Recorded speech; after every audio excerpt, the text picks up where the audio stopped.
Hi viewers, இப்போ சுவையான மீன் குழம்பு எப்படி செய்கிறதுன்னு பார்க்கலாம். நான் எடுத்துருக்கிற அளவு புளி எடுத்துக்கோங்க. 2 தக்காளியை கட் பண்ணி வச்சுக்கிறேன், அதை எடுத்துக்கோங்க. நல்லா கரைச்சிக்கிறேன்.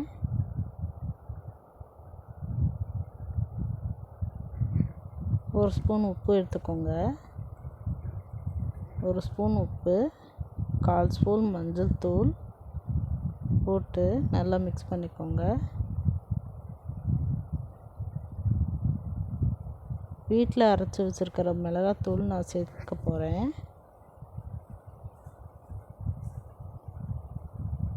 3 ஸ்பூன் நல்லா சேர்த்துக்கோங்க.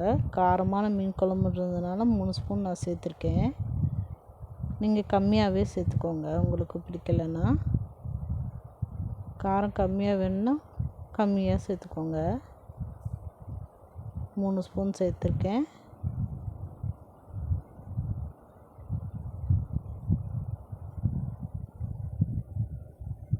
சேர்த்துட்டு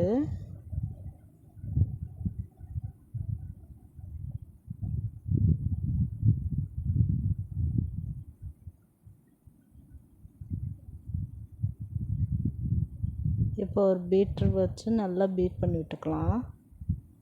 நல்லா அந்த கட்டி இல்லாமல் நல்லா கரைச்சி நல்லா அதை பீட் பண்ணி அப்படியே நல்லா தண்ணியோடு மிக்ஸ் ஆகணும் அந்த பொடி மசாலாலாம். இப்போ ஒரு சட்டியில் சீரகம், 1 ஸ்பூன் சீரகம், 1 ஸ்பூன் சோம்பு சேர்த்துருக்கேன். எண்ணெய் ஊற்றி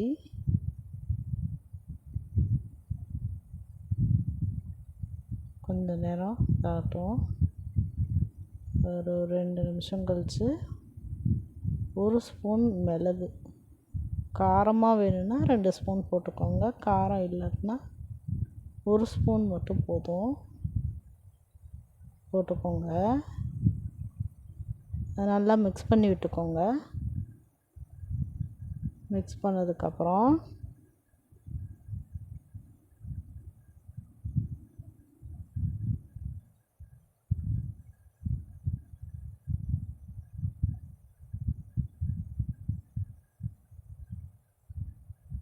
மிக்ஸ் பண்ணி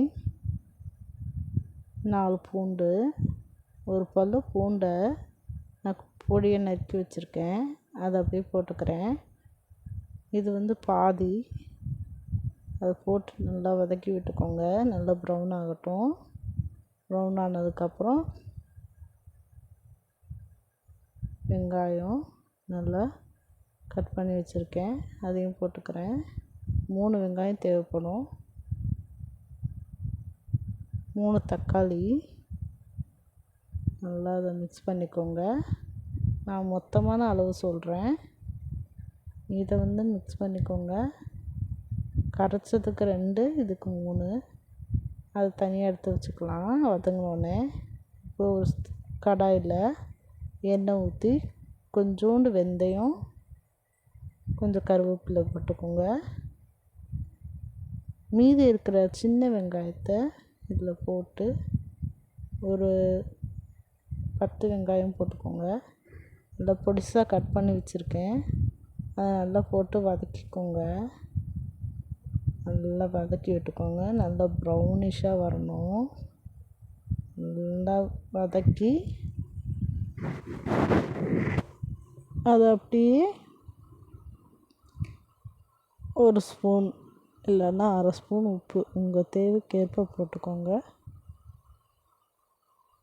போட்டு நல்லா மிக்ஸ் பண்ணிக்கோங்க. வதங்கும், அப்படியே கொஞ்சம் நேரம் வதங்கட்டும். வெங்காயம் நல்லா வதங்கி வரணும், அப்போ தான் நல்லாயிருக்கும். வெங்காயம் வதங்கினோடனே நம்ம அரைச்சி வச்சுருக்க பேஸ்ட்டை அப்படியே போடணும். தக்காளி எல்லாம் வதக்கி வச்சுருந்தோம்ல, அதை அப்படியே அரைச்சி வச்சிட்டோம். அரைச்சி வச்ச பேஸ்ட்டை அப்படியே போட்டுட்டு நல்லா மிக்ஸ் பண்ணிக்கோங்க. மிக்ஸ் பண்ணி நான் அப்படியே வெங்காயத்தோடு நம்ம பேஸ்ட்டு மிக்ஸ் ஆகி, அதுக்கப்புறம் 2 ஸ்பூன் மல்லித்தூள் போட்டுக்கோங்க. 2 ஸ்பூன் மல்லித்தூள், தேவையான அளவு மசாலா சேர்த்துக்கோங்க.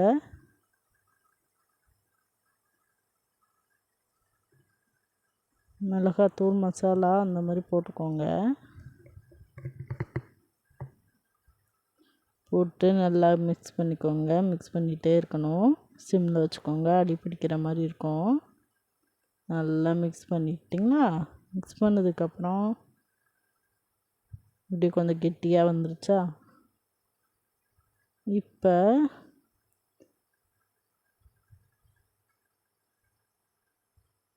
நல்லா மிக்ஸ் பண்ணிவிட்டு எடுத்து வச்சுருக்கிற புளி கரைசலை அதில் ஊற்ற போகிறேன். கொஞ்சம் கொஞ்சமாக ஊற்றி மிக்ஸ் பண்ணிகிட்டே இருங்க. நல்லா மிக்ஸ்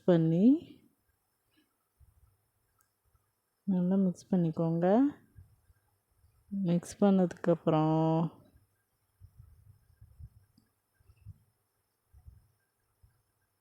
அதை ஒரு மூடி போட்டு மூடி வச்சுக்கோங்க.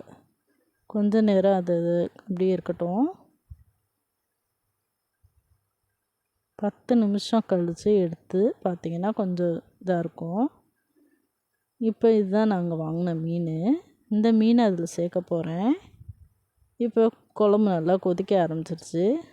இப்போ 1 பை 1 அதை போடுங்க. மீனை அப்படியே ஒவ்வொன்றா போடுங்க.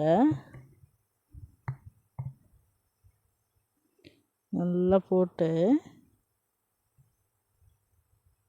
மெதுவாக போடுங்க, இல்லைன்னா தெறிக்கும்.